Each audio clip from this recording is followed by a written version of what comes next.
Okay, so for a fun sky, if you look outside and look at the sky, it's generally darker at the top and lighter at the bottom, or the other way around, depending on where you are and what sky you're looking at. So I want to do my sky blue, but first I'm going to use the wet on wet technique because it's easier to drag the colour and blend it in.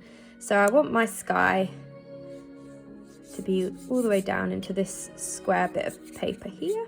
So I'm just gonna wet my background, gonna make it quite wet. If you've got thicker paper like I have, you'll put more water onto it. If you've got a thinner paper, you won't be able to put so much water on it because your paper will crinkle. So maybe wait until you've got your watercolour paper, but you can buy watercolour paper at the Works or Wilko. That's where I got this one from. Okay, so I've wet this part of my watercolour paper. Just gonna fold that over actually so that you don't see my other bit of watercolour, so it's a bit clearer. There we go. And as you can see, the water is blending. Right. Preferably, you need to mix in your colours the other way around to what I've done. You probably want to do your colour before you've done your background, so it's easier. Right. I'm going to make a kind of midnight blue. It's always nicer with watercolour to mix your colours rather than use it straight from the palette. It just makes a nicer tone. Okay, so I've got quite a bit of paint here. Maybe add a little bit. There we go. Okay, and what I'm going to do is I'm going to collect quite a bit of paint up on my paintbrush, and I'm just going to drag it across. And what I'm going to do is I'm not going to add any more paint on, but I'm just going to continue working down my page, and the paint will automatically become less and less because it's coming off my paintbrush. And what you can do is keep adding it to the top. This is probably a little bit too wet on the base. That's okay, we live and learn. Again, it doesn't have to be perfect. This is just for you to enjoy and practice and relax with it. As you can tell, I've got some relaxing music on in the background. It's just quite nice to drag. It's very relaxing, and here we go.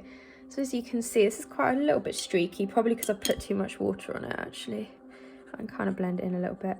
So as you can tell, it's darker at the top than it is at the bottom. So that's an easy way. If you wanted to turn this into a sunset, sunsets are often like reddy pink, aren't they? So onto this blue, I'd probably need to add a red colour, and that would automatically then blend into purple because you've got your red and your blue, because this is wet on wet technique.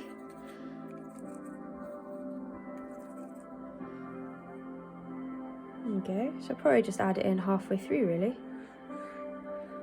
And as you can see, it's blending in, it's turning purple. Probably just blend it into the top a little bit.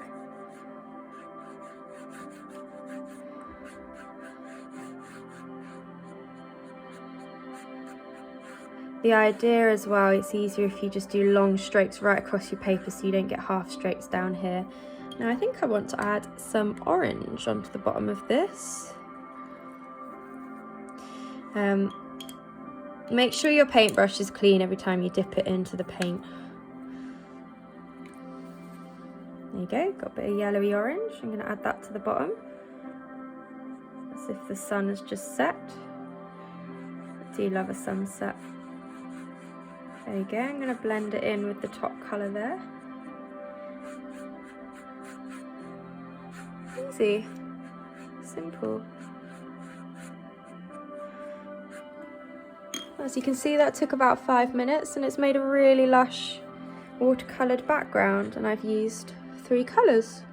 Can wait for that to dry.